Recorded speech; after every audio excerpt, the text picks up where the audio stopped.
वोनाव के निवेशकों में मची खलबली। इन्वेस्टर्स को पैसा डूबने का सत्ता रहा डर। हाल ही में नोएडा बेस्ड कंपनी वेनाव के ठिकानों पर ईडी की रेड के बाद अब जिन लोगों ने अपनी मेहनत का पैसा निवेश किया है, उन्हें यह डर सताने लगा है कि कहीं उनकी जेब से कंपनी के डेटा रेंट के लिए जो इस कंपनी ने लोगों से भारी मात्रा में पैसा इन्वेस्ट करवा रखा है, उसकी रिटर्न आएगी भी या नहीं। मालूम रहे कि गत दिनों अक्टूबर माह में फीमा एक्ट के अंतर्गत जो एनफोर्समेंट डायरेक्टरेट जालंधर की टीम ने जो दस्तक थी, उसके बाद अधिकतर इन्वेस्टर्स की शिकायतें आ रही हैं कि हमें नवंबर महीने का रेंट नहीं आया। इन्वेस्टर्स के अलग अलग तर्क हमें मैसेज के माध्यम से मिल रहे हैं, क्योंकि कुछ लोगों का कहना है कि हमने 20 लाख रुपए इन्वेस्ट किए हैं, तो कुछ लोग अपनी इन्वेस्टमेंट अमाउंट का जिक्र करने से घबराए हुए हैं। अब देखना यह है कि वी यूनाव कंपनी ने क्या कहकर इन भोले भाले लोगों को अपने माया जाल में फंसाया है। झांत रहे कि पहले भी काफी कंपनियों ने लोगों की गाढ़ी कमाई पर अलग अलग तरह की पोंक्सी स्कीमें चलाकर करोड़ों रुपयों की चपत लगाई है। तो कहीं यह कंपनी भी उसी तर्ज पर तो नहीं काम कर रही?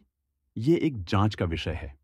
लेकिन जब तक भारत की जांच एजेंसियों के हाथ इन फ्रॉड करने वाली वोंपनियों तक पहुंचते हैं, तब तक ये शातिर लोग इन्वेस्टर्स का पैसा घोल कर चुके होते हैं और इन्वेस्टर्स के हाथ केवल पुलिस, प्रशासन और कोर्ट कचहरी के चक्करों के अलावा कुछ भी हाथ नहीं लगता। यह भी एक जांच का विषय है कि आखिर वियोनो कंपनी किस आधार पर लोगों से पैसा इन्वेस्ट करवा रही थी। सूत्रों की माने तो हर महीने 3% तक इन्वेस्टमेंट रिटर्न लोगों को देने का वादा करती है और लगभग 8 से 10 सालों तक वो इन इन्वेस्टर्स का पैसा मार्केट में सर्कुलेट करेगी।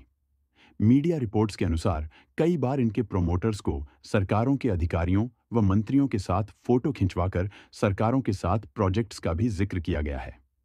लेकिन क्या हकीकत में सरकार ने इस कंपनी को कोई काम दिया या फिर यूं ही एक मार्केटिंग और इन्वेस्टर्स को लुभाने वाली मोडस ऑपरेंडी का ही हिस्सा है? जांच एजेंसियों को चाहिए कि इसकी गहनता से जांच करें। वह किस मॉडल पर कंपनी काम कर रही है, कितने लोगों ने इसमें कितना पैसा इन्वेस्ट किया है, पूरा रिकॉर्ड खंगाला जाए और इन्वेस्टर्स को उनका पैसा वापस दिलवाया जाए। Nation news bureau report. आप देख रहे हैं नेशन न्यूज। देश और दुनिया की हर खबर के लिए जुड़े रहे नेशन न्यूज से। पल पल की खबर आप तक पहुंचे, नेशन न्यूज को सब्सक्राइब करना न भूलें। नेशन न्यूज में आपका स्वागत है। आप हमारे चैनल को सब्सक्राइब करें और अधिक से अधिक लोगों में शेयर करें ताकि आप आने वाली हर खबर तक पहुंच सकें।